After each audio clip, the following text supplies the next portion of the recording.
naik itu melewati langit yang pertama. Seluruh para malaikat gemuruh, Pak. Cuma kita tidak mendengar. Kita tidak pernah mendengar itu. Makanya dijadikan, kenapa pendengaran kita terbatas? Kalau dijadikan pendengaran kita sensitif, malah tidak bisa tidur. Karena tiap hari kita akan mendengar omongan para malaikat, dan kita akan mendengar omongan orang ketika mati, dan apa yang disampaikan oleh para malaikat di atas langit.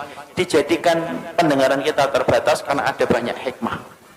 Melewati langit yang pertama bergumuruh para malaikat yang kemudian berkata, "Maniruh hadat thayyib." Ini pemilik ruh yang baik, ini miliknya siapa? Hadza fulan bin fulanan. Ini disebutkan namanya yang terbaik yang dia pernah miliki ketika di dunia. Seluruh malaikat menyambutnya. Naik ke langit yang kedua, minta dibukakan pintu langit yang kedua, dibukakan. Terus sampai akhirnya menembus langit yang ketujuh. Ketika meminta untuk dibukakan pada langit yang ketujuh, maka Allah berfirman, "Sesungguhnya aku menciptakan dia dari tanah, aiduhu ilal ardi." Kembalikan dia ke bumi, maka disitulah aku menciptakan, dan disitulah kemudian aku akan membangkitkan kedua kalinya. Akhirnya para malaikat kemudian membawa ruh itu, kemudian ketemu dengan jasadnya yang sedang dibawa oleh para pelayat ke area kuburan. Maka kemudian bertemulah kemudian jasad itu dengan ruh. Ya, jasad ini masih dipakai? Enggak, ini sudah selesai. Jadi yang kita pakai ini jasad sementara saja, ini kendaraan kita di dunia.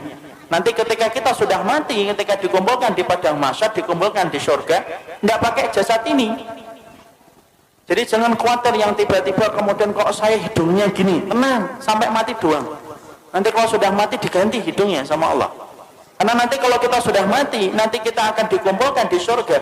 Fisik kita itu sudah beda dengan fisik di dunia. Makanya fisik kita nanti kalau masuk surga sebagaimana fisiknya Nabi Adam, tingginya 60 hasta, sekitar 30-40 meter. Maka ketika jasad itu dibawa ke area kubur, sempat diketemukan dengan ruh sebentar, tapi saat itu jasad sudah tidak ada faedahnya. Kemudian ketika sudah ketemu kembali di area kuburnya, dia sempat mendengar suara terompah terakhir pelayat ketika keluar dari kuburan.